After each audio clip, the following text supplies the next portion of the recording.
Hi everybody. Here's another quick review on a pair of Bart Cham Dao. This pair is a Buick Yip's Bart Cham Dao. It's several years old in design.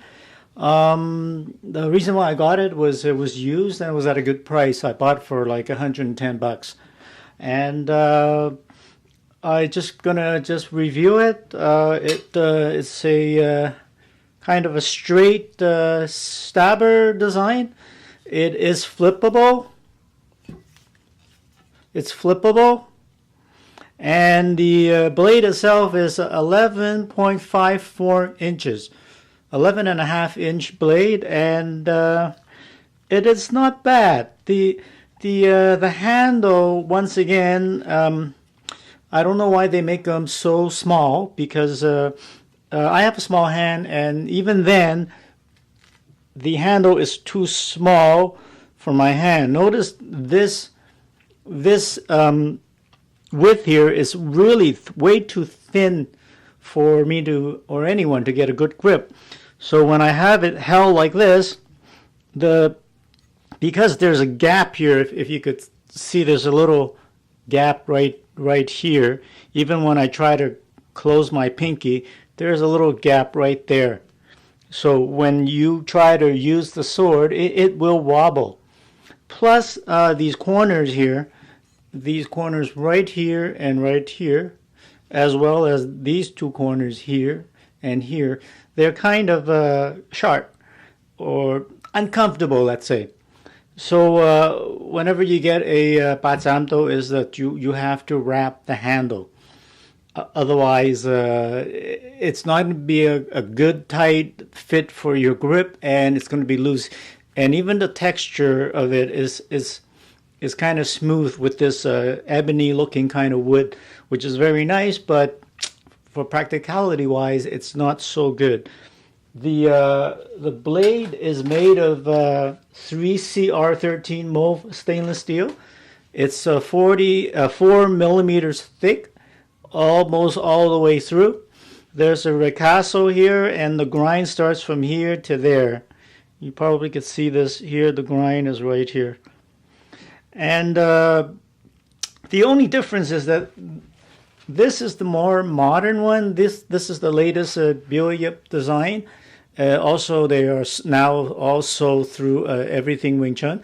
And this pair, the balance point is right here.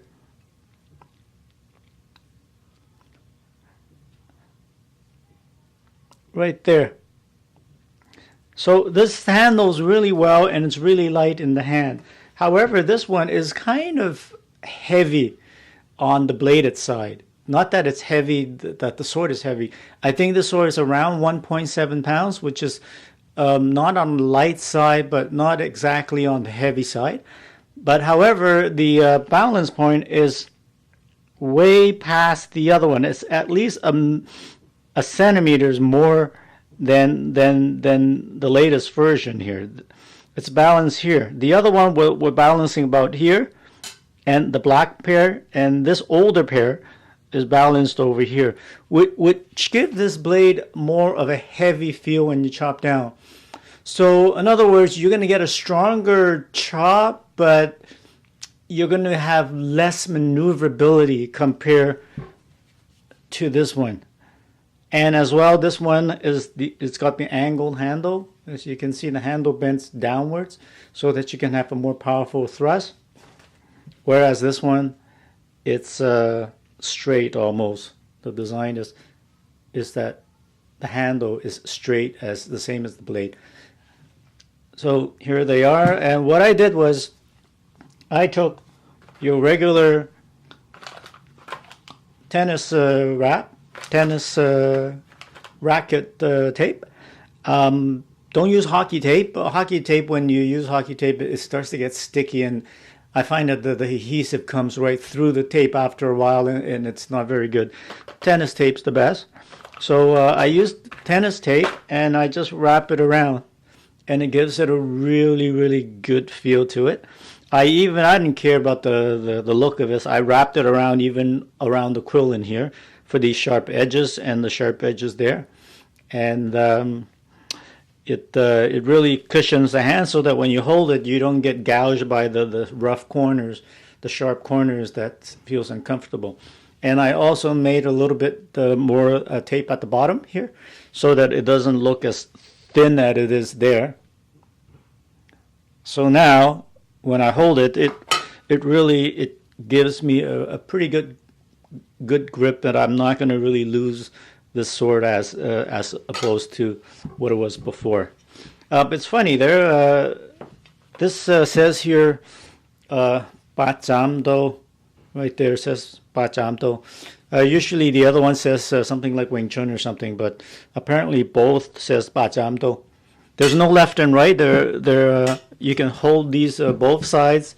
They're exactly the same on the other side of the sword. Some are shaved and flat on one side, but these you can hold either way. So they're not bad swords. I find them just a little too heavy on the blade, on the balance. Otherwise, they're nice and shiny, and it's not bad. I would recommend.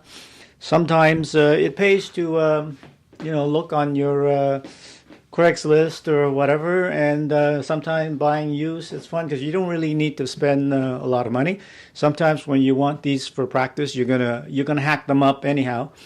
You don't want to pay a couple of $100s for a sword, and you're gonna hack them up. That's gonna be really wasted money. So try to spend your money wisely, buy them used, and you don't have to worry about so much. It's $100, and if you get a nicks and dings on these swords, it's not going to hurt so much. So that's the review of these swords. Hope you enjoyed it or find it interesting, and have a nice day. Bye.